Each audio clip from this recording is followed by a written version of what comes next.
Halo, apa kabar? Assalamualaikum warahmatullahi wabarakatuh. Kembali berjumpa dengan kami dalam program Off the Record, membaca berita di balik berita. Anda boleh membaca beritanya dari media apa saja, tapi kalau Anda ingin mendapatkan konteks dan behind the scene-nya, story-nya di balik beritanya itu, mari bergabung bersama kami. Saya Sularis. Dan saya Egi Beta senang sekali menjumpai Anda hari ini menjelang akhir pekan dan tentunya kita ngomong yang seru-seru. Yes, oke. Dan sekali lagi terima kasih untuk teman-teman dari seluruh Indonesia. Bahkan kita nggak berlebihan kalau menyebut seluruh dunia gitu ya, yang terus mendukung channel ini, Mbak ya. Dan dukungan Anda itu semakin membuat semangat kami. Dan saya lihat setiap kali mulai premier gitu, udah mulai pada apa absennya itu lebutan duluan gitu. Ya, ini asik kita melihat apa para viewer kita yang mendaftar jadi daftar hadir pertama gitu, siapa yang paling pertama. Iya, padahal ini ya Mas Sersu hampir tengah malam ya jam Ya, kadang jam 10, malam. jam 11 gitu ya. Tapi kalau di luar katanya ada yang bilang, "Oh, di sini masih sore," Kalau gitu. teman-teman di Eropa mungkin kalau tengah malam itu lebih enak buat mereka karena sore gitu ya. Betul. Ya, Mhm. seperti di Jerman gitu. Nyatakan enak nih yang sholat maghrib sudah langsung nonton begitu kan ya. Sementara kalau yang di Indonesia saya lihat, wah ini banyak teman saya nih, banyak yang suka insomnia gitu Mas Sersu. Oh, jadi wah bahaya. Jadi penonton kita yang zombie. Tapi ada juga yang menyatakan bahwa kalau udah tengah malam gini lebih baik saya simpan untuk besok nontonnya, dan itu kelihatan ternyata kalau simpan tuh kenapa? Karena misalnya ketika saya bangun pagi hari penontonnya misalnya masih berapa k gitu. Nanti siang hari ternyata dia udah melonjak sampai sangat tinggi. Jadi artinya memang ada yang sengaja menyimpan tayangan kita. Terima kasih atas support Anda semua ya, dan saya doakan, kami doakan Anda semua tetap sehat, tetap semangat dan mengawal terus perubahan di negeri. Saya kira seperti Ya, sedikit lagi Mas Ersu. Mas Ersu harus menjawab nih. Ada beberapa, dan cukup banyak sih sebetulnya mengucapkan selamat ulang tahun ke Mas Ersu. Iya, kapan ulang tahunnya. ya makanya saya tanya, kapan nih Mas Ersu ulang tahunnya? Mas? Ada juga yang tahu ya, saya ulang tahun ya. Oke, Iya, terima pemirsa The Record tuh peduli banget sampai saya, loh Mas Ersu ulang tahun nih gitu. saya tidak pernah merayakan ulang tahun ya secara spesial gitu, memang nggak ada tradisi pada saya ulang tahun, tapi oke, tapi tetap saja terima kasih buat teman-teman yang mengucapkan selamat ulang tahun kepada saya. Kalau mau kue ulang tahunnya ya ya gimana ya, datang aja, jangan nggak bisa kirim, apalagi buat teman-teman yang ada di luar negeri. Tetapi gini, eh, usia bertambah itu kalau buat saya just a number. Jadi yang paling penting buat kita itu adalah sebenarnya sepanjang hidup kita itu apa sih yang, apakah hidup kita sudah bermanfaat buat kita atau tidak. Dan saya kira ulang tahun buat bertambah usia itu buat kita bukan justru hal yang disyukuri, tapi kita justru malah merenung ya, semacam perenungan, oh ini berarti kontraknya semakin dekat, dan apakah hidup kita selama ini bermanfaat Betul. ya, untuk orang lain. Kalau untuk diri sendiri saja saya kira kita belum belum hidup. Orang yang hidup itu adalah orang yang hidupnya bermanfaat buat orang lain ya. Kalau cuma mikirin diri sendiri, saya kira ya kita nggak perlu deh setiap hari bikin konten semacam ini terus membangun semangat perubahan Indonesia kita ini. Itu ya lagi ya. Oh, Ya, setuju. lagi. Mhm, mhm. Jadi apa aja nih Mas Hersu? Kayaknya oh ya ada video yang sangat viral Mas Hersu. Itu ada di mana salah seorang yang selama ini kita kenal dulu dia adalah pendukung dari Ganjar begitu ya. Tapi kemudian belakangan ini adalah pendukung dari Prabowo yaitu dari 03 ke 02 artinya. Dan kemudian videonya sangat-sangat viral ketika sedang membagikan uang begitu 50 ribuan yang tampaknya kelihatannya itu kejadiannya ada di Madura begitu ya. Ini ada orangnya adalah Miftah Maulana begitu. Mungkin kalau di media sosial menyebutnya sebagai Gus Miftah walaupun kita tahu adalah dia bukan anak dari seorang kiai misalnya, tapi dia memang pernah mengatakan mengaku-ngaku, saya tidak tahu betul tidaknya apakah ini memang betul pengakuannya, dia mengatakan dia adalah keturunan dari Raden Patah kalau tidak salah yang Oh, ketujuh oke. apalah dan sebagainya seperti itu Tapi gitu. dia kalah dengan saya karena saya keturunan Nabi Adam. Saya kira Wahyu akan kalah dengan kita. Iya, itu mungkin perlu juga kita kita apa namanya kita percakapkan Mas Hersu karena ini toh dia merupakan bagian dari ada kronologisnya lah ya begitu. Jadi ya saya rasa tidak hanya sekedar membagikan, kita tahu dia memang mendapatkan surat mandat juga gitu sebagai tim dari Pak Prabowo, dia mendapatkan surat mandat untuk menemui para kiai, para ulama dan sebagainya. Apakah ini ada hubungannya dengan itu? Mari nanti kita lihat. Apalagi Mas Hersu ya? Ya, dan di luar itu, saya kira kemarin kan kita juga sempat membahas bahwa saya lupa kita bahas tidak ya bahwa Ibu Megawati membuat surat bersama Harto membuat surat edaran ya agar Ya.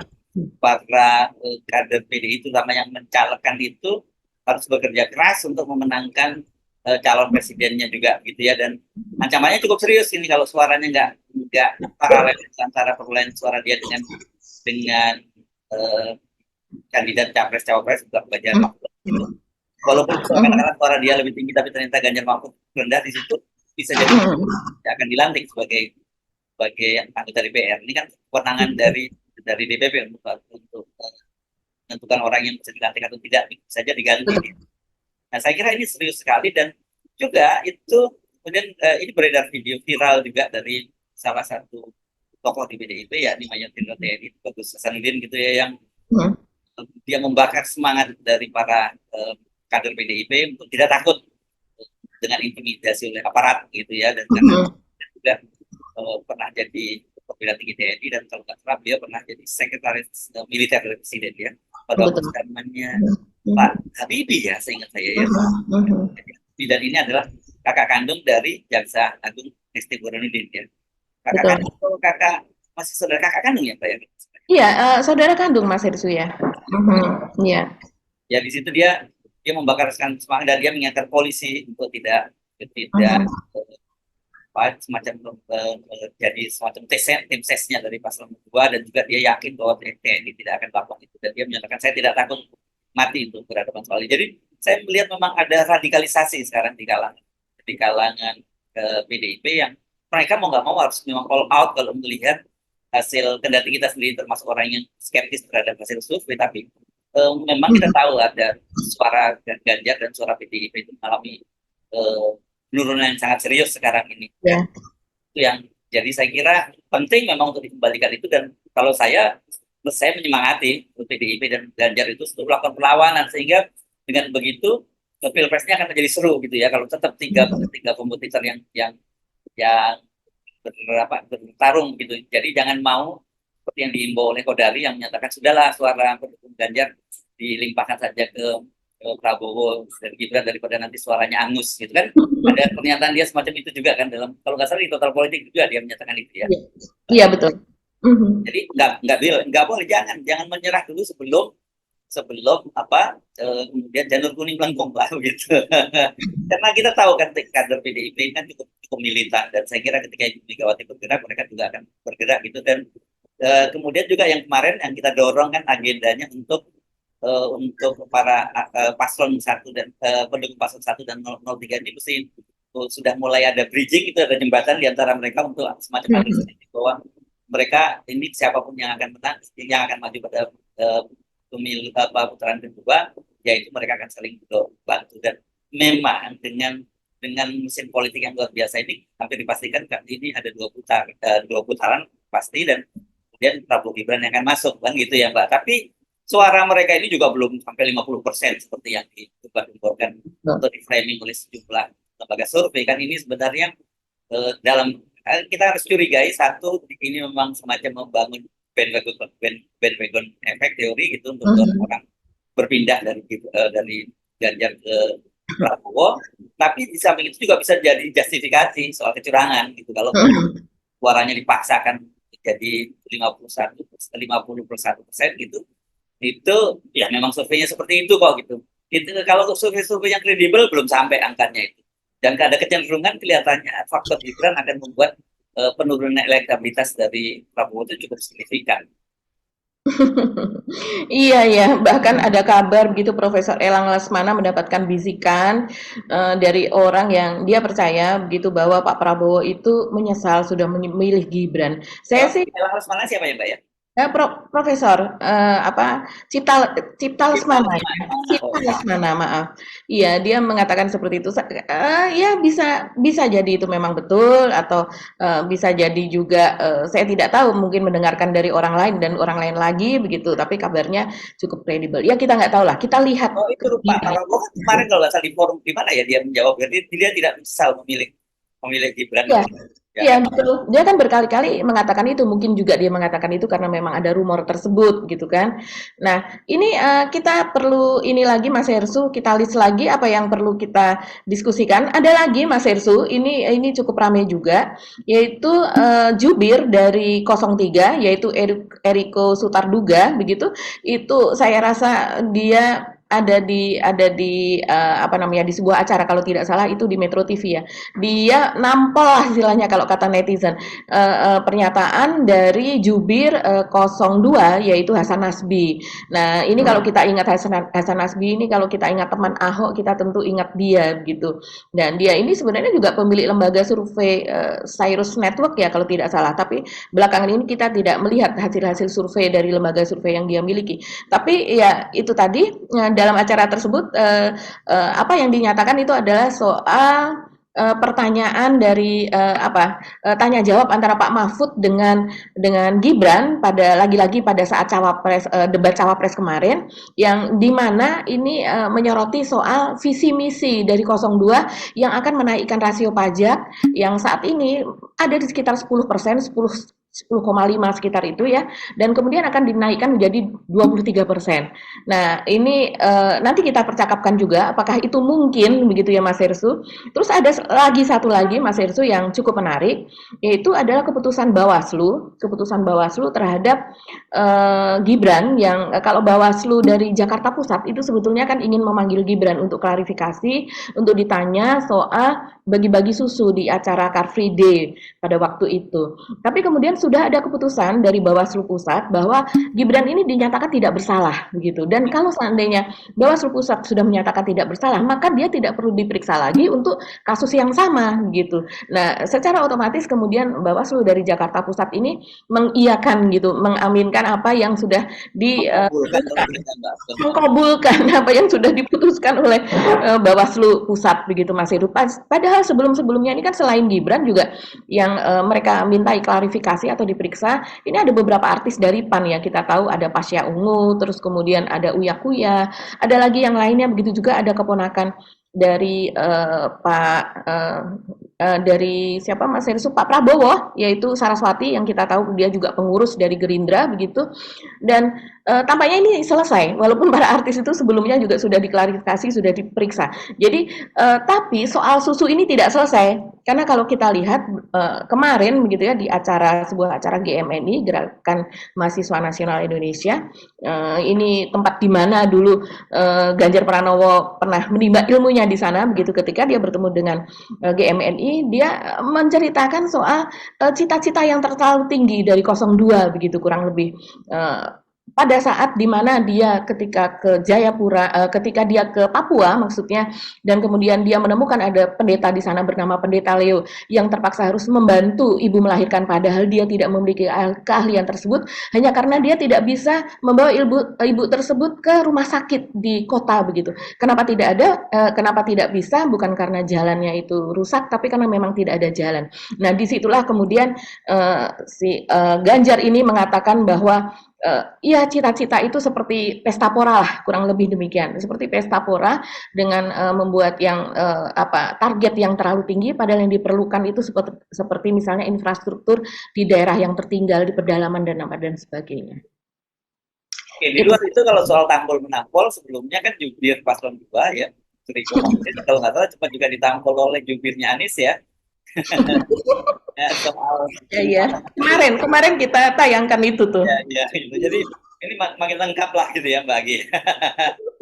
Iya iya, memang menarik sekali. Sebetulnya Mas Hersut, tayangan-tayangan seperti itu banyak sekali. Karena memang tiap hari aja setiap televisi selalu mengadakan show ya, dan kemudian di podcast, di apa dan sebagainya. Para jubir ini kan jumlahnya banyak sekali, tidak seperti misalnya jubir, Menhan gitu, yaitu, berarti Dhanil Ansar. Tapi kalau jubir dari para paslon ini ada jubir bidang sosial, jubir bidang seni, jubir bidang ekonomi. Ekonomi aja ada banyak, ada beberapa begitu kan. Jadi seperti misalnya Indra Karismaji itu dari apa paslon 01 dari Amin gitu kan. Dia mungkin lebih di bidang pendidikan. Terus kemudian ada Surya Chandra mungkin di bidang advokasi, pertanahan, hukum dan sebagainya. Kemudian juga ada Thomas Lembong begitu soal ekonomi begitu kan. Jadi memang ini jubirnya banyak. Jadi kita melihat hampir tiap hari para jubir ini mereka apa namanya berdiskusi dan kemudian saling tampol menampol lah begitu. Kebetulan ini sampai saat ini bahkan sampai tadi malam saya lihat itu yang dibicarakan masih soal debat cawapres. Jadi ini memang debat cawapres ini baru akan berhenti nanti setelah tanggal 7 begitu ya. Setelah tanggal 7 ada debat capres begitu yang berikutnya akan ada isu baru begitu. Tapi sebelum ada Anies, kemudian Pak Ganjar, Pak Prabowo itu melakukan debat, saya rasa ini masih terus dibahas terus, Mas Irsi. Yes, oke. Oke, saya kira itu tadi yang topik-topik yang akan kita bahas yang pagi ya. Iya, iya. Dan dari mana kita mulainya? Karena sebagian tadi juga sudah kita lumayan membahasnya gitu ya. Tapi soal saya kira tadi yang kita bahas paling awal ya itu penting untuk dielaborasi juga Mbak Agi atau cukup dianggap cukup. Apa tuh? Yang awal tadi apa ya, Mas Irsu? Iya tadi yang kita bahas soal radikalisasi kan kemarin juga kita sempat singgung soal ada surat edaran dari Ibu Megawati itu ya dan saya kira ini ada kaitannya kan dengan memang dengan situasi di PDIP sekarang ini kelihatan memang kita kemarin bahas juga seolah-olah seperti kayak kehilangan kepercayaan diri gitu. Tapi saya kira seperti kita tadi kita dorong untuk PDI supaya pilpres kali ini jauh lebih lebih seru lah begitu ya dan mungkin ada ini kan ada macam kontrol yang kuat juga terhadap kekuasaan karena bagaimanapun mereka ini kan tadinya bagian dari kekuasaan jadi satu guru satu ilmu lah mereka ilmunya sama lah gitu tahu lah apa yang dimainkan jadi saya kira kalau kemudian muncul pernyataan dari Pak T.B. Hasanuddin itu saya kira kan ini luar biasa ya apa pernyataannya sangat sangat keras dan saya kira beliau tahu apa yang terjadi.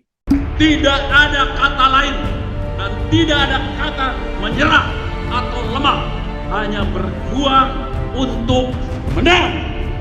Jangan takut dengan intimidasi, jangan takut dengan ancaman-ancaman dari aparat manapun.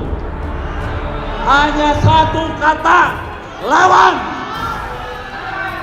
Saya lihat mulai misalnya aparat kepolisian aneh-aneh, jangan takut. Saya siap mati untuk melawan kejoliman ini.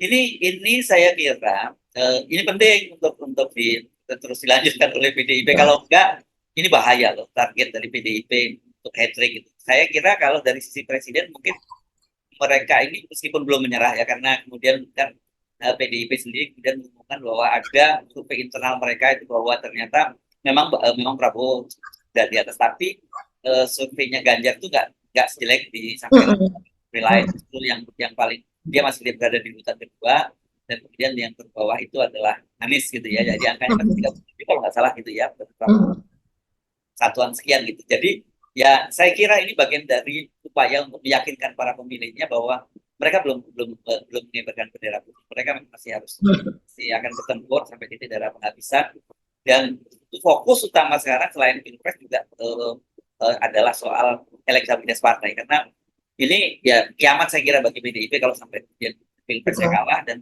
dia suaranya elektabilitasnya disalib kan misalnya yang menyebutkan angkanya udah sangat jauh itu kan antara lain juga seperti Denny JA ya misalnya ya jadi bahwa Gerindra ini soal partai ya Gerindra sudah menyalip PDIP dalam perolehan suara tapi survei lain belum mengkonfirmasi semacam itu dan menurut saya kalau LSI Denny yang menyampaikan itu ya nggak kaget kita kan sejak awal kan dia memang bekerja untuk Prabowo dan Gerindra gitu ya Pak.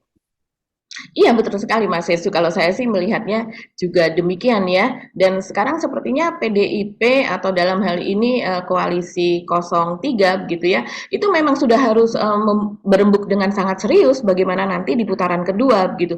Ada dua kemungkinan, kalau seandainya mereka lolos itu mereka harus seperti apa begitu. Yang kemungkinan saat ini yang lebih diunggulkan kan koalisi 02. Jadi yang kita bisa melihat begitu ya Mas Irsu, yang kansnya paling besar untuk lolos adalah 02. Nah, tinggal salah satu dari paslon lain yaitu dari 01 ataukah 03. Kalau seandainya yang lolos adalah 03, artinya bagaimana strategi mereka untuk merangkul para pendukung dari 01, kan kurang lebih demikian. Dan saya lihat itu sudah mulai berjalan Mas Irsu, yaitu dengan dimana dari pihak PDIP sendiri begitu, mereka juga tidak berani untuk bukan tidak berani ya, mereka sangat-sangat mengurangi, bahkan tidak tampak lagi mereka menyerang 01 begitu. Jadi seperti yang kemarin kita katakan ada tagar asal bukan Prabowo, itu memang tidak main-main karena sekarang sudah mulai terbentuk jembatan begitu ya. Bahkan kalau saya lihat di media sosial yang tadinya sangat-sangat saling berhadapan-hadapan, kontradiktif begitu kalau memberikan pernyataan, dan juga banyak kata-kata yang kata-kata kasar lah ya, bisa dikatakan demikian. Sekarang itu sudah sangat-sangat berkurang. Malah saya melihat loh, ini kok seperti apa ya? Mereka seperti membangun pertemanan lah. Mereka saling mengiyakan, karena kalau di media sosial itu kan saling sahut bersahutan begitu Mas Ensu. Jadi sudah mulai terbentuk situasi yang demikian. Nah, ini bisa jadi mungkin nanti yang di atas dari PDIP atau koalisinya semuanya ya, Perindo, P3 apa dan sebagainya, mereka mungkin akan mengikuti apa yang terjadi di bawah. Karena yang di bawah itu kan mereka para pemilik suara, kan bisa dikatakan demikian. Kalau mereka lolos nantinya begitu, mereka harus merangkul gitu, harus merangkul ya tentunya yang tidak lolos misalnya 01. Begitupun kalau seandainya 01 nanti naik begitu, kan mereka juga harus merangkul gitu pendukung dari 03. Dan saya lihat sekarang kecenderungannya banyak sekali yang menyatakan, bahkan di podcast kita sendiri ini di Off the Record begitu, para komentator gitu mengatakan demikian, yang memberikan komen-komen begitu, itu banyak sekali, dan sekarang komennya sudah ribuan begitu ya, itu yang menyambut soal asal bukan Prabowo itu. Saya pun terkejut Mas Hersu, bahwa sepertinya itu mereka serius begitu ya, karena pertempuran yang sengit begitu itu terjadi memang antara 03 dengan 02. Jadi kalau seandainya kemudian ini berdampak kepada Pak TB Hasanuddin mengatakan demikian, saya rasa selain dia melihat di akar rumputnya begitu ya, kecenderungan dia akan rumput, dia pun juga melihat apa yang terjadi contohnya misalnya di Jawa Tengah kan. Jawa Tengah ini kan para kepala desa yang dikatakan ada 500 kepala desa yang akan dipanggil oleh Polda Jateng begitu, itu kan menjadi semacam sandera gitu situasinya saat ini, di mana mereka sebagian besar memang mereka ini adalah para pendukung Ganjar, yang di mana bahkan ada kasus di salah satu kabupaten itu di mana bupatinya membelikan pada bulan Januari lalu, saat itu situasinya Ganjar ini kan masih di-endorse lah oleh Pak Jokowi begitu. Itu membeli sepeda motor dengan warna merah semuanya untuk para kepala desanya, untuk lurahnya di daerahnya Mas Hersu. Dan ini yang kemudian akan menjadi salah satu titik kelemahan mereka begitu. Mereka bisa dituduh dengan menggunakan anggaran semacam korupsi begitu ya. Dan saat ini mereka merasa tersandera lah kalau saya lihat demikian. Nah, ini yang menjadi kekhawatiran dari PDIP saya rasa, karena pasti ini akan menjadi titik lemahnya mereka. Apakah mereka nanti akan berbalik gitu ya ke 02, ataukah mereka akan tidak berjuang secara maksimal seperti yang sebelumnya diharapkan. Ya. Nah, ini kan menarik juga karena tadi pagi Presiden Jokowi itu kan menerima kunjungan dari PABDESI. Ya, ini kan organisasi perangkat desa itu banyak ya, ada ABC, ada banyak, betul. 8 gitu ya, kita tahu ya, mungkin lebih dari itu. Dan menariknya, itu tuh orang bertanya-tanya, ada apa ini ketemu dengan Presiden? Alasannya sih katanya itu untuk membahas revisi Undang-Undang Desa. Memang se-urgent itu sekarang dalam situasi begini membahas revisi Undang-Undang Desa. Dan setelah itu selesai pertemuan, katanya mereka ada pesan dari Presiden agar menjaga pemilu yang damai dan aman. Ya bagaimana aman kalau kemudian Presiden Jokowi melakukan itu, karena ini kan bisa kita kaitkan dengan kemarin peristiwa yang terjadi di Nganjuk ya, di mana ratusan kepala desa itu kan kemudian menyebutnya lock in ke Projo.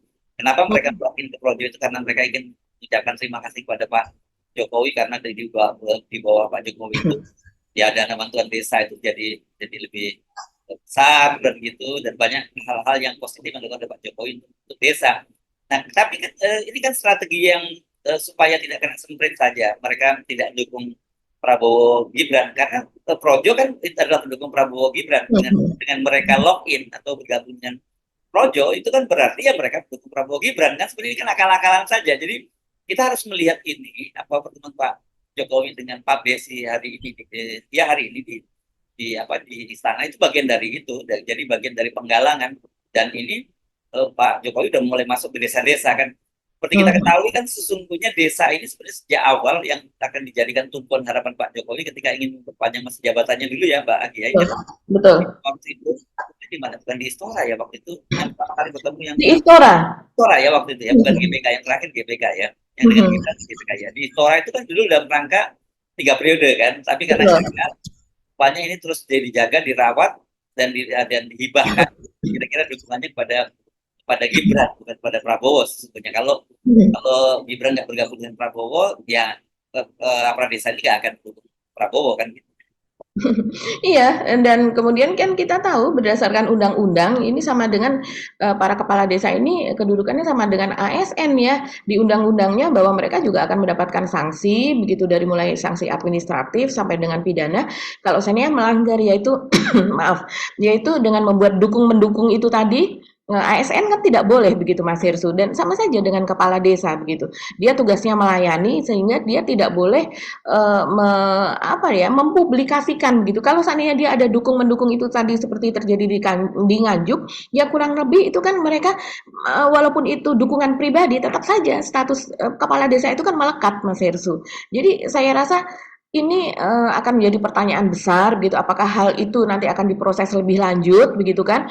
Karena kalau yang di Jakarta itu kan dinyatakan bersalah kemarin terakhir, keputusannya dinyatakan bersalah. Yang dinyatakan salah mereka ya, para perangkat desa. Kalau Gibrannya enggak. Gibran yang datang ke lokasi tersebut tidak dinyatakan tidak bersalah begitu, tapi para kepala desa dan juga para panitia begitu yang ada di situ itu dinyatakan bersalah, dan tapi dikembalikan gitu kan kepada Kemendagri bagaimana sanksi terhadap mereka begitu, akan berupa teguran saja ataukah ada sanksi yang lain gitu.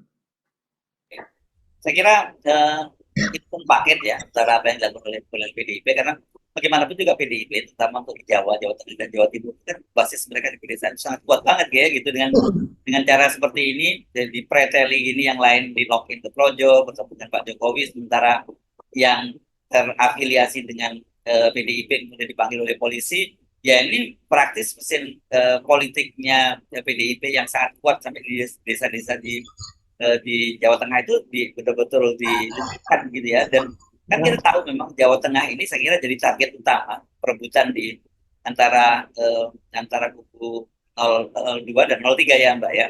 Kita tahu BSI sudah menyatakan akan mengubah jadi kandang banteng menjadi kebun mawar. Kemudian juga Gibran yang langsung turun untuk mengomandoi untuk perebutan wilayah Jawa Tengah ini. Jadi wajar kalau kemudian ini menjadi sangat sengit, karena ya kalau kemudian benteng pertahanan PDIP di Jawa Tengah gitu terutama dan juga Jawa Timur itu kemudian jebol, ya saya kira betul-betul berantakan tuh.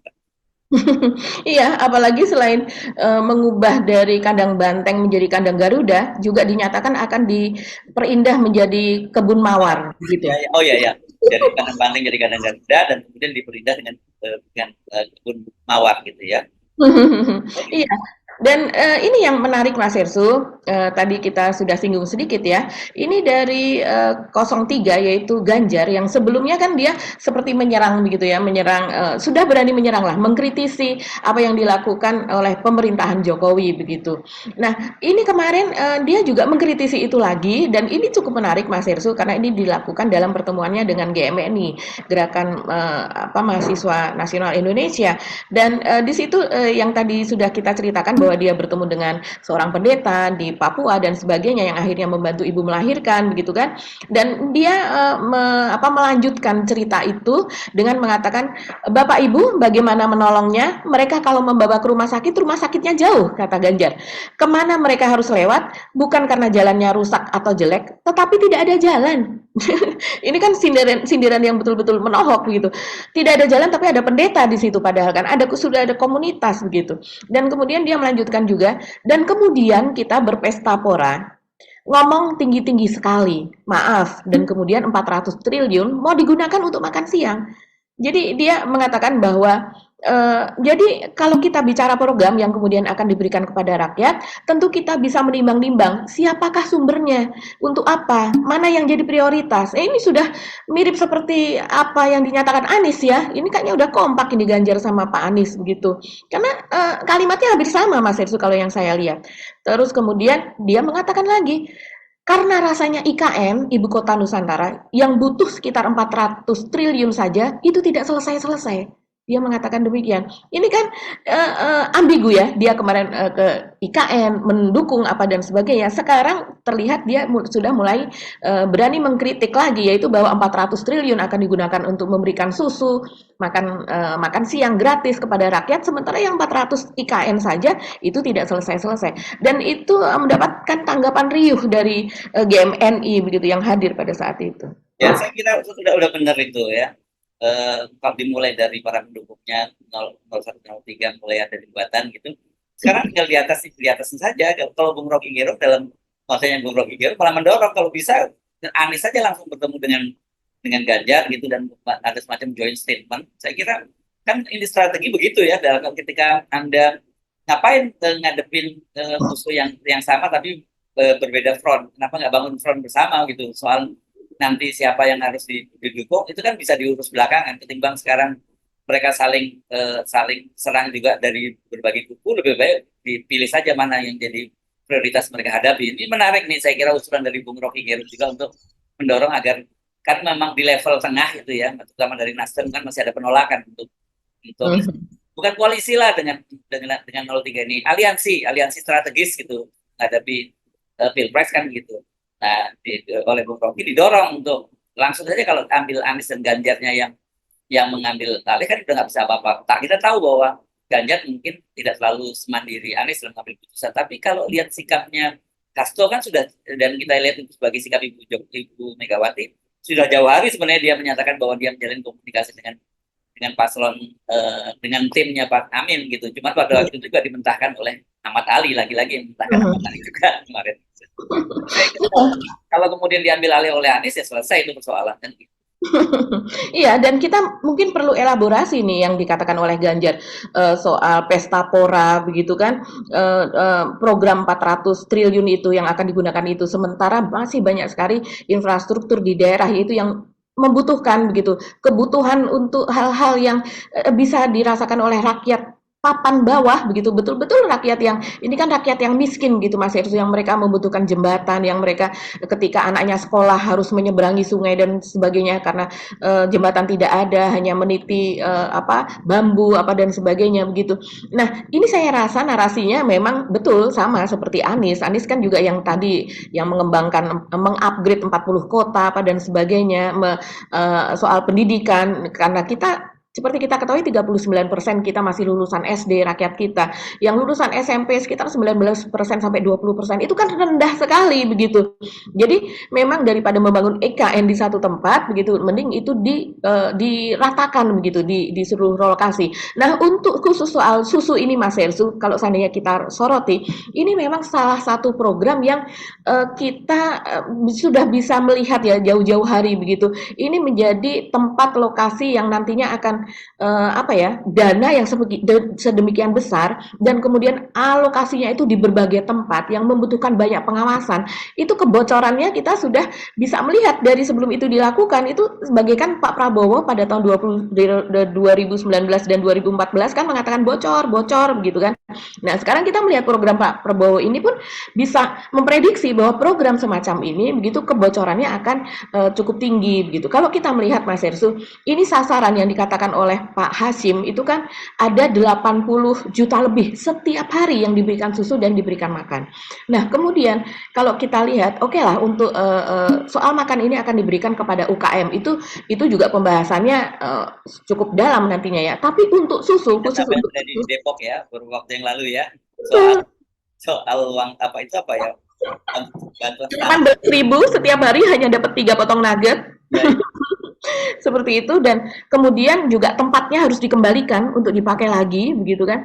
Nah, ini kalau yang untuk susu Mas Hersu, ini banyak sekali juga pengamat yang sudah menjawab dan saya juga menelusuri.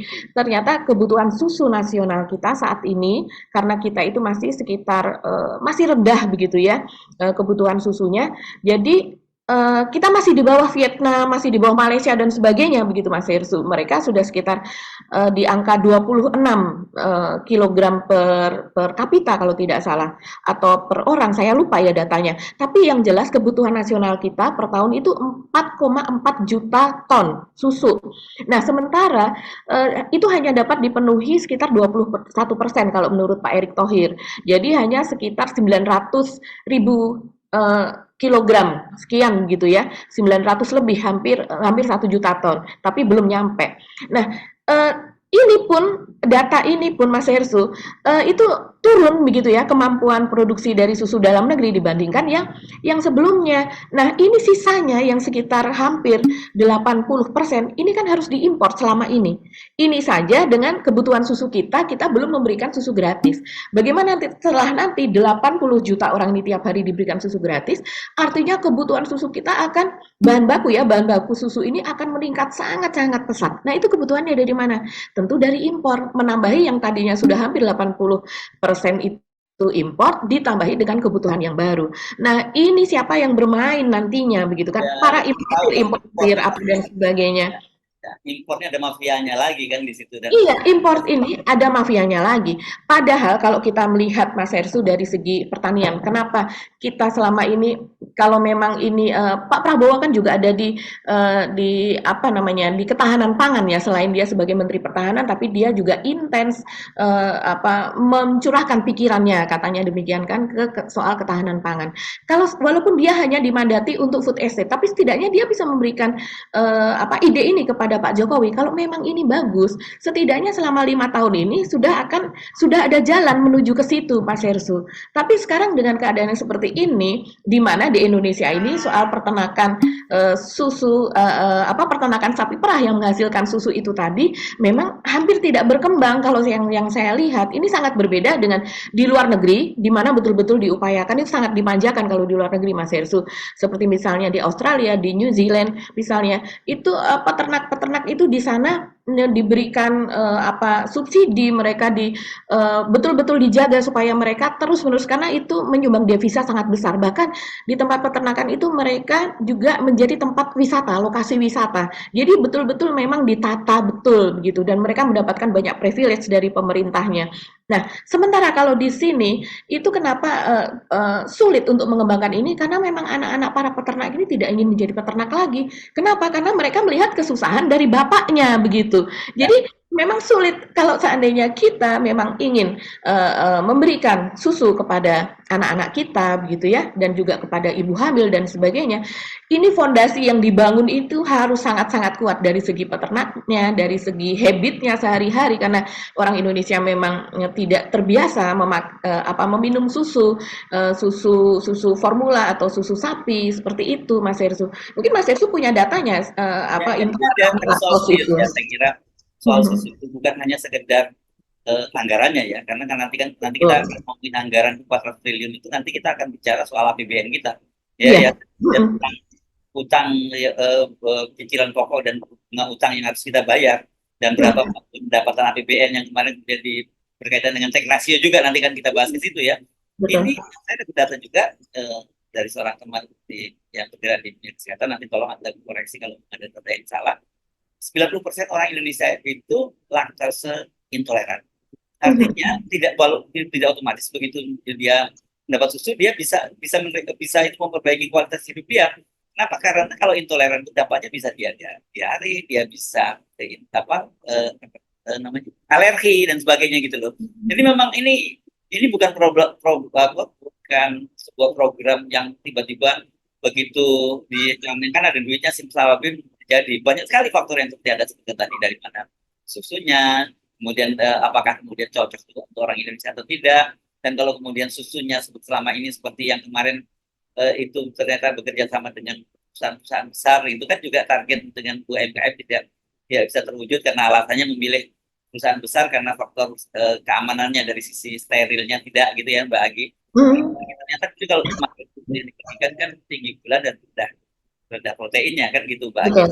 Nah, kalau kita ngomong sekarang soal anggaran 400 triliun, dari mana anggaran itu bisa diperoleh, karena saat ini saja kan kita sebut tadi angka pendapatan kita dari pajak dan non pajak itu saja kan saya lupa persis 2.300 atau 2.600 itu seingat saya ya angkanya. Dan kemudian sekarang untuk cicilan pokok dan utang saja dan bunga saja itu utang kita sudah sampai 1.100.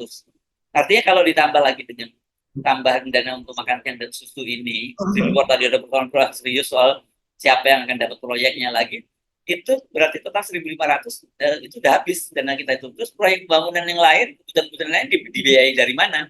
Sementara tax ratio yang disebutkan oleh Gibran mencapai 23% itu nggak masuk akal kan oleh sejumlah para ekonom. Jangankan ekonom seperti yang tadi kita bahas, politisi saja, Erick Ustad juga sudah dengan gamblang menjelaskan bahwa itu nggak mungkin terjadi karena angkanya itu sangat tinggi banget, dari sekarang sekitar 11-an ya kalau nggak salah, tax ratio 10 atau 11 gitu. Jadi 23% gitu loh Pak. Entah sengaja atau tidak, menurut saya keliru ketika memahami tax ratio itu. Karena beliau hanya bilang, bagaimana kalau naikkan pajak ini sensitif loh. Nggak menaikkan pajak sama sekali kok.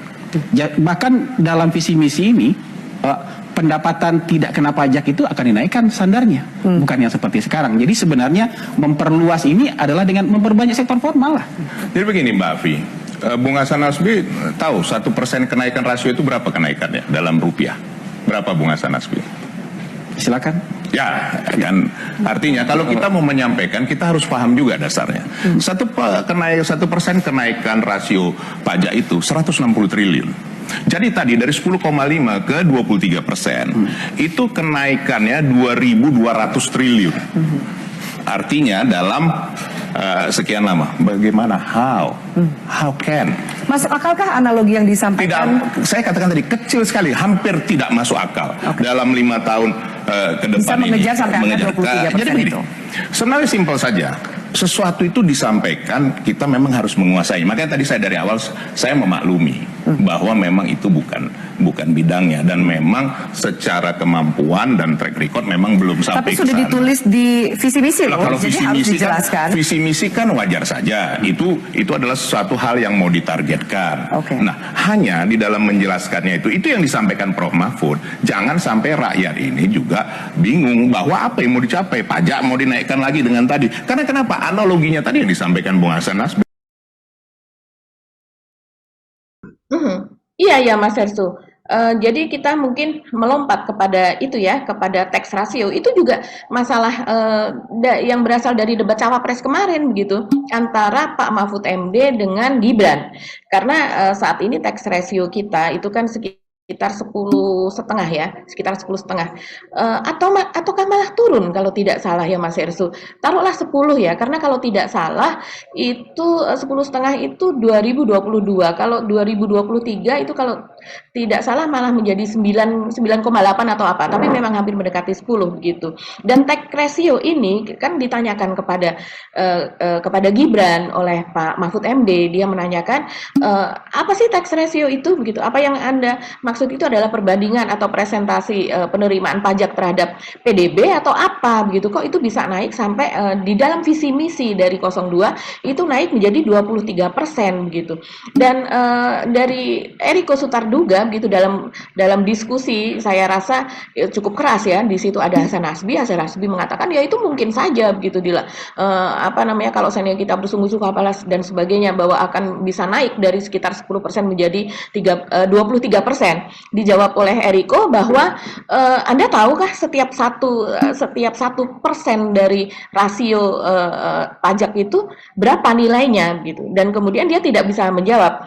Eriko, kita tahu Eriko ini adalah anggota Komisi 6 ya. Komisi 6 itu membidangi bidang investasi dan industri. Saya rasa dia paham lah soal ini karena kalau tidak salah Eriko ini sudah adalah 3 periode yang ada di DPR begitu.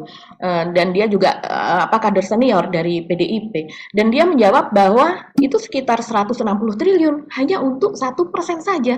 Jadi kalau seandainya dari 10% ke 13% itu ada rentang ke 23% itu ada rentang 13%. Kalau masing-masing 1%-nya itu adalah 160, tapi kalau saya menghitung lebih dari itu Mas Hersu, bahkan hampir mendekati 200 gitu ya per 1%-nya itu begitu. Mungkin bervariasi gitu. Dan itu maka semuanya itu harus ada penambahan sekitar 2.200 triliun. Apakah itu mungkin gitu? Kalau saya melihat percakapan yang ada di media sosial gitu, itu banyak sekali yang mengatakan ini yang namanya rakyat mau dikasih susu aja kok ngeluh, padahal itu kan enak kalau kita dikasih susu. Karena memang mereka tidak melihat itu angkanya berasal dari mana. Oke lah, dari Derajat Wibowo mengatakan bahwa iya itu tetap bisa kita capai dari 10 ke 23%, yaitu dengan penerimaan pajak yang kemana-mana begitu ya. Mungkin itu hampir sama dengan 11 triliun yang ada di kantong Pak Jokowi, tapi sampai sekarang tidak ada begitu kan. Ini apa yang dikatakan Derajat ini juga kalau saya rasa ini bluffing begitu ya Mas Hersu. Jadi ada penerimaan yang seharusnya masuk ke kas negara, makanya Gibran juga akan membuat sebuah badan penerimaan negara khusus kan, dia mengatakan demikian. Kalau seandainya memang iya itu bisa dilakukan. PAN itu kan kemarin akhirnya masuk ke pemerintahan. Dan ini bisa disuarakan kepada Pak Jokowi, dan kita tahu kita punya Ibu Sri Mulyani yang dia adalah menteri terbaik begitu ya, entah se-Asia, entah sedunia begitu. Kok ini juga tidak dilakukan kalau seandainya itu mungkin. Dan kalau seandainya kita tahu Mas Irsu untuk menaikkan 1 atau 2% dari tax ratio itu tadi, itu tuh sulit sekali. Selama pemerintahan dari Pak Jokowi dan Pak SBY misalnya, itu tax ratio tertinggi itu ada di angka 13% sekian, entah 13,3 atau 13,5 begitu. Itu di tahun kalau tidak salah 2008 atau 2009. Dan sebelumnya itu di masa Ibu Mega, yaitu tahun 2003, itu angkanya 12%. Sesudah itu turun, naik lagi di sekitar tahun 2008-2009 menjadi 13%. Di masa Pak Jokowi itu turun lagi ke single digit dan kemudian kembali naik lagi ke double digit gitu. Tapi untuk melewati angka psikologis 15%, karena angka psikologis tax ratio menurut dunia internasional itu adalah 15%. Kalau sudah di atas 15% itu dianggap itu cukup baik begitu, dianggap baik lah begitu. Kalau masih di bawahnya itu ya seperti negara kita ini masih kurang gitu. Tapi kita untuk menaikkan saja itu sulit sekali, apalagi menaikkan sampai ke 23%. Dan kemudian lucunya, ini banyak sekali kalau di media sosial ini dipercakapkan. Ini Gibran kan menjawabnya, ya kita tidak berburu di dalam kebun binatang, tapi binatangnya kita gemukkan. Setelah gemuk ya dia itu dikasih tax, diambil pajaknya, kurang lebih kan demikian. Dan dia juga mengatakan bahwa itu akan diperluas begitu kan, bukan di tempat yang sama kita akan memanen pajak tersebut. Tapi yang ada di media sosial itu Mas Hersu, kalau dari pendukung 02 kan tentu saja mereka mendukung hal ini begitu, karena mungkin juga banyak yang tidak paham. Tapi yang dari 03 dan juga dari 01 itu menertawakannya dengan cara kalian ini akan ditinggikan pajaknya, akan ditambah pajak-pajaknya, kok kalian malah tertawa, kalian malah seneng, hore Gibran pinter bisa menaikkan pajak dari 10%, rasio pajak dari 10% sampai 23% gitu. Padahal belum jelas itu ada di mana. Orang sepandai apa, sepintar apa yang akan bisa menaikkan itu. Kita tahu Mas Hersu, seperti kata Pak Mahfud ketika itu Pak Mahfud menjawab gitu bahwa sekarang saja itu sudah diberikan kemudahan-kemudahan gitu kan, sudah diberikan insentif-insentif pajak, itu saja tidak diambil oleh para pengusaha begitu. Dan kemudian kita tahu sendiri Pak Mahfud ini kan sangat concern di mana masalah perpajakan ini di dalam Kementerian Keuangan itu sendiri, Dijen Pajak itu kan Dijen yang paling apa ya, banyak bocornya, kita lihat kasus Rafael, kemudian merembet kepada kepala kepala cabang perpajakan yang ada di Makassar kalau tidak salah, Mas Rizky, yang Sulawesi Selatan itu yang kena juga, yang di Jogja juga kena. Nah, di banyak tempat akhirnya Makassar dan Jogja itu bea cukai ya. Oh iya ya, maaf, bea cukai itu. Jadi artinya memang banyak sekali kebocoran begitu di lingkup Kementerian Keuangan, yang padahal itu sudah lembaga begitu yang sudah gajinya lebih tinggi daripada kementerian-kementerian yang lain supaya mereka tidak ada suap, tidak ada apa dan sebagainya. Tapi tetap saja modus-modus itu sulit gitu ini oleh pemerintah. Ya, ya saya kira ya ini wajar kalau kemudian kenapa tadi ada Mbak Aginya sampai sekarang kok debat masih jadi pembahasan, karena kemudian bersama selesainya debat cawapres itu terungkap gitu fakta-fakta yang bahwa kan tadinya orang terganggu-ganggu gila juga ya, Gibran beyond expectation gitulah ya, kan orang tadinya nganggap waduh nggak, dia pasti akan under dan sebagainya, tapi kok kemarin lancar banget. Tapi begitu diperiksa secara detail ternyata yang diomongin semua nggak dabrus semua kan gitu ya. Iya, kalau kita melihat data-datanya, kemudian setiap apa yang dia orang kan tidak hafal data, Mas Hersu. Kalau Ya. saya seperti itu, orang mengatakan apa, apakah betul, gitu kan? Kita tinggal bertanya begitu ke Google, ke apa. Sekarang banyak sekali mesin pencari, tidak hanya dengan Google begitu. Itu kemudian kita langsung akan mendapatkan datanya, baik di dalam maupun di luar negeri begitu. Jadi kalau seandainya bluffing-bluffing yang seperti itu, yang berlebihan, lebay, itu percaya deh, pasti akan ketahuan. Baik pada saat itu, pada hari yang sama maupun hari berikutnya begitu, dan akhirnya ini malah menjadi mempermalukan mereka sendiri begitu, Mas Hersu. Nah ini saya kira bebannya Gibran makin berat ini dia. Kalau kemarin aja dia udah bisa ngafal data itu lumayan, tapi sekarang dia harus ngafal data yang benar gitu ya. Atau jangan-jangan kemarin sebetulnya yang disuruh ngapal datanya sudah benar, tapi kemudian dia nambah-nambahin. Kalau menurut istilah dari Pak Thomas Lembong, ini dari tim Anies ya, dia mengatakan ini ada di sebuah program televisi juga. Ketika dia ditanya apa Pak Caimin itu kemudian tidak bisa memberikan jawaban soal SGIE itu tadi dan kemudian apa dan sebagainya, dia kan menjadi salah satu coach dari bahasan ekonomi, dan pada debat cawapres pertama kemarin itu kan bahasannya ekonomi. Pak Thomas Lembong ini lulusan Harvard ya, dan kemudian dia juga ekspor, dan dia pernah menjadi menteri perdagangan, dia pernah di kepala BKPM investasi begitu. Jadi dia menceritakan ketika dia meng-coach Caimin ini, Caimin pun mereka ini sudah mengantisipasi sebetulnya soal TPID, soal unicorn dan sebagainya, dan Caimin bertanya, kalau seandainya nanti misalnya saya ditanya seperti itu soal singkatan, soal istilah yang saya tidak tahu, saya harus bagaimana begitu. Terus dijawab oleh coachnya, ya bilang saja tidak tahu gitu. Itu kan karakter Caimin, harus membawakan karakternya sendiri. Karakter santri itu kan harus jujur, bilang saja tidak tahu, tanyakan itu singkatan apa, atau tanyakan itu istilah artinya apa. Caimin sampai 2 kali, kata Thomas Lembong, menanyakan itu, jadi boleh ya? Jadi boleh ya saya bilang begitu? Boleh saja, kenapa tidak begitu? Jadi ini mungkin coachnya juga terlalu lugu. Kita tahu ini lulusan luar negeri dan kemudian juga tahu trik-triknya bagaimana, walaupun dia menjadi pembantu Pak Jokowi begitu kan.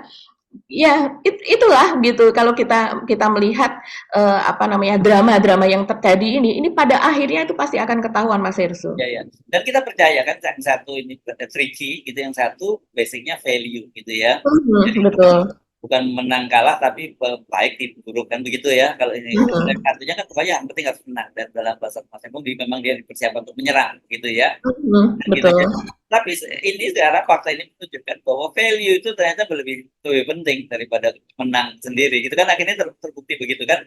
Kita tahu selesai debat calon presiden, kemudian waktu debat perdana kan disimpulkan bahwa akan menang debat itu gitu, dan sampai berikutnya sudah tidak ada persoalan apa dipersoalkan kontennya, karena apa yang dia sampaikan dia juga bagus secara penguasaan panggungnya bagus, tapi kontennya juga tidak ada yang gedabrus gitu kan. Betul. Ini Gibran tadinya dipersepsikan dia menang dalam debat itu, tapi ternyata kemudian dia hancur semua. Kemenangan itu seperti istana pasir saja yang tersapu ombak di pantai kan gitu, jadinya ini berantakan. Dan saya kira ini beban Gibran itu jauh lebih berat dibandingkan ketika pertama kali. Kalau pertama kali orang nganggap ya dia under capacity gitu saja ya. Tapi kalau yang debat kedua orang anggap bahwa ini orang nggak jujur, orang ini tricky kan begitu ya, orang ini tidak bulus gitu. Jadi ini lebih berat ini karena ini betul-betul jadinya public distrust. Lu mau ngomong bagus juga orang nggak akan menilai bagus lagi sekarang gitu. Iya, kalau yang tersisa dari debat yang pertama, debat antar capres, itu malah yang terkenal sampai sekarang pun itu ledekan sorry ye, gitu. Dan itu luar biasa. Dan kemudian yang satu adalah etik-etik dasmu etik begitu. Jadi bukan berasal dari substansial yang ada di situ begitu berupa angka-angka apa dan sebagainya, tapi malah justru idiom-idiom yang seperti itu, Mas Hersu. Nah, ini mungkin kita lanjutkan saja, masih ada satu tema lagi, Mas Hersu. Ini berkaitan juga dengan 02, yaitu soal Miftah Maulana begitu yang saat ini viral sekali videonya sedang membagi-bagikan uang begitu ya. Ini masih soal uang juga begitu, karena ternyata Pak Prabowo kita ingat dia pernah berpesan, Mas Hersu, bahwa kalau seandainya ada paslon begitu yang money politik yang membagi-bagikan uang, terima saja uangnya dan kemudian jangan pilih paslon itu begitu. Jadi ini banyak sekali postingan di netizen gitu yang kemudian menggabungkan apa yang dikatakan oleh Pak Prabowo tersebut, yaitu di mana terima saja uangnya begitu kan, tapi untuk memilih itu adalah berdasarkan hati nurani masing-masing. Kalau menganggap bahwa yang membagikan uang itu juga tidak srek telah melakukan money politik dan itu sebetulnya tidak boleh begitu ya, maka jangan pilih dia begitu. Nah, sampai saat ini kita masih belum tahu apakah Miftah Maulana yang suka dipanggil dengan Gus Miftah ini, apakah dia dalam rangka kampanye, dalam rangka money politik itu tadi, tapi yang jelas ada orang di belakang, ada di sebelahnya begitu yang membawa kaos dari Prabowo itu tadi, Mas Hersu, dan kemudian sambil berteriak-teriak Prabowo begitu. Nah, ini menarik, mungkin kita bisa lihat videonya dulu, Mas Hersu. Dan kita tadi yang disampaikan Gus Miftah, kalau ada yang mau bagi-bagi uang, terima saja. Itu juga uang dari rakyat kok. Itu uangnya rakyat. Kalau dibagi terima aja. Tapi ikuti hatimu. Pilih yang kau yakin di hatimu akan berbuat terbaik untuk bangsa, rakyat dan anak-anak. Terserah. Saya kira demikian. Saya tidak akan panjang lebar.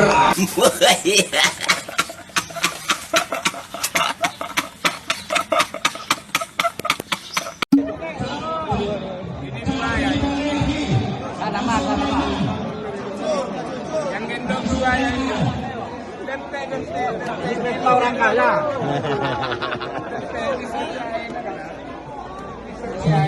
Viral menang. Itu. Siap. Prabowo.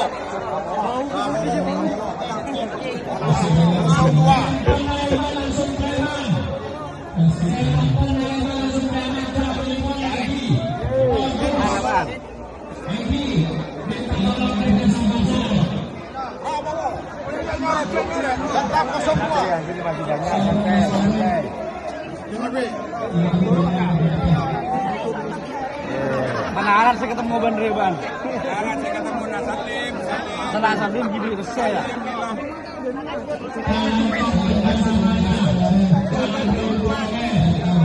Ator pun si marah. Bro. Kita buka moreng. Boleh 02 kena.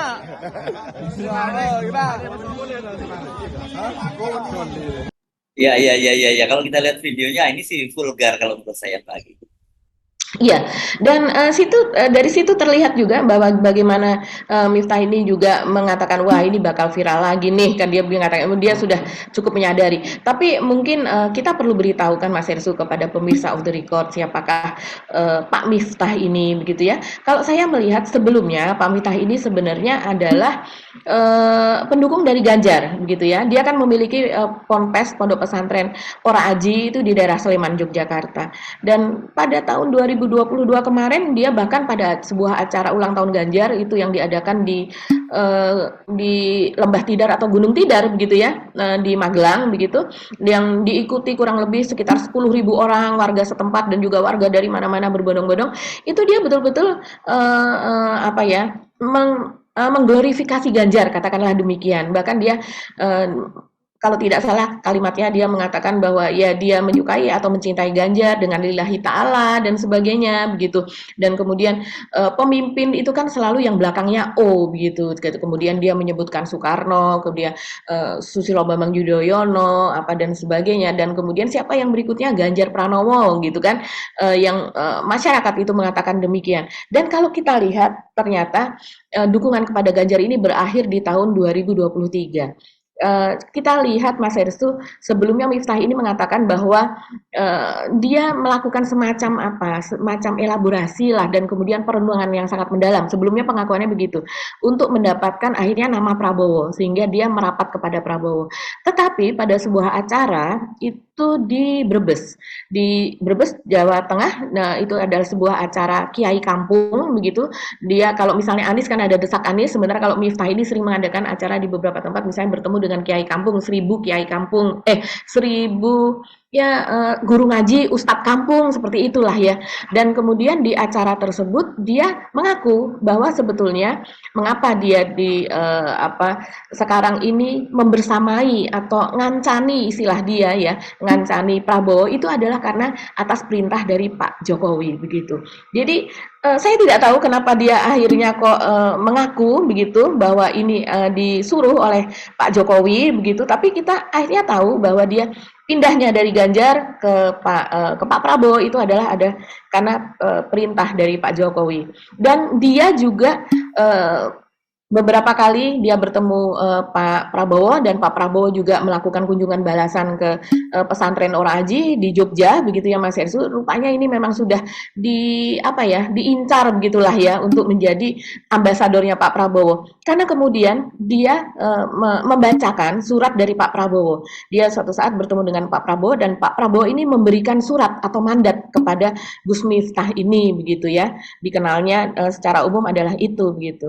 Jadi isi dari surat itu bahkan pada Jumat 8 September itu Mas Hirsu dia bacakan. Dia mengatakan, dia membacakan seperti ini.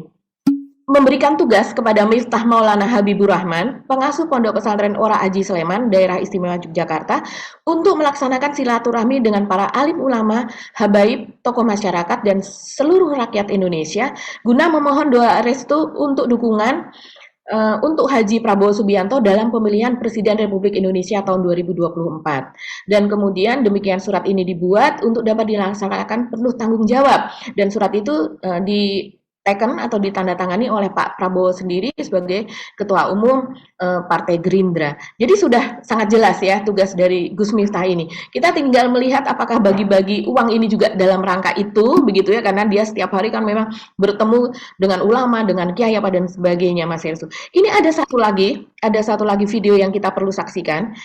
Ini diunggah oleh Ustadz Muhammad Fatih Karin, dan kemudian dia menceritakan bahwa dia didekati, Mas Hersu, didekati oleh sebuah tim begitulah ya, tapi dia tidak menyebutkan apakah ini juga masih tim dari Gus Miftah, dari Miftah Maulana begitu, atau dari 02 ataukah dari 01. Tapi saya rasa kalau 01 itu sulit gitu ya untuk kita mencerna bahwa itu dilakukan oleh mereka karena mereka sendiri kering dana.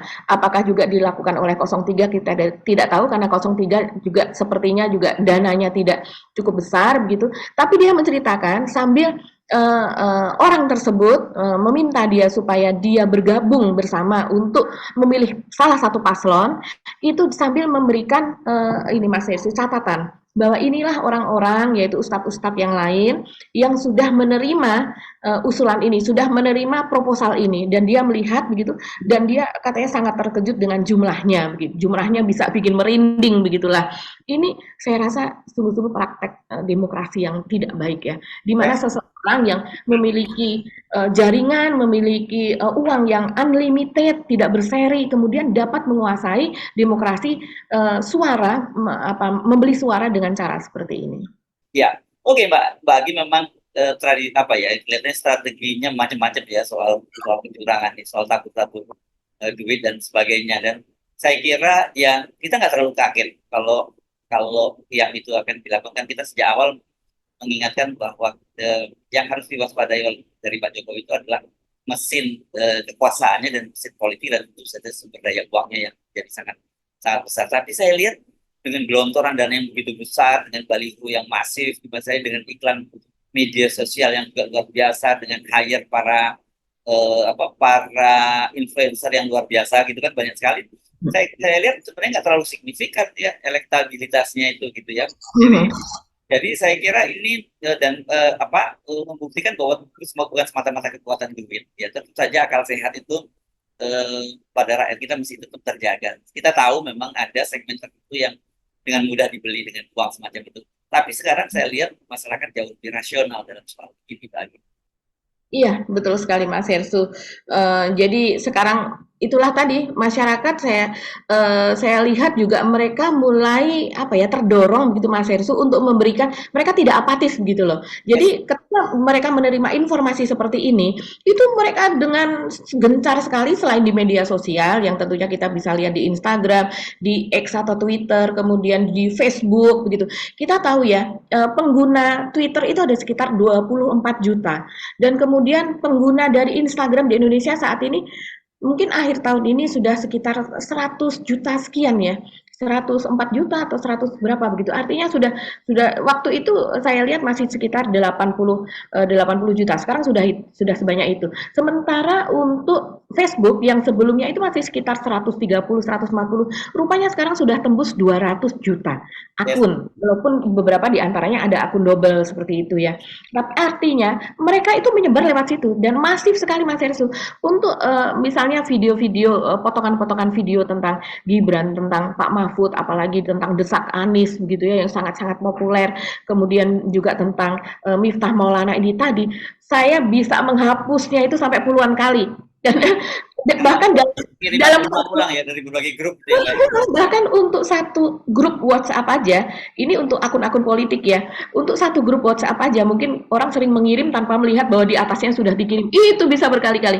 Dan saya lihat ini tidak hanya grup politik, grup arisan saya, ibu-ibu yang seringkali tidak paham gitu istilah-istilah politik, itu juga ikut mengirimkan itu begitu.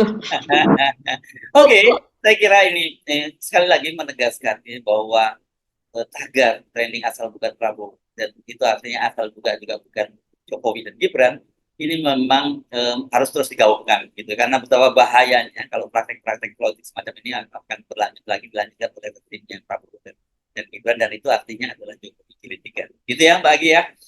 Oke, kita mesti akhiri perbincangan kita kali ini, dan sampai ketemu lagi pekan depan. Kami mesti pamit. Saya Rizky Arif. Dan saya Agi Beta, terima kasih atas perhatian Anda. Tetap salam 0%. Wassalamualaikum warahmatullahi wabarakatuh.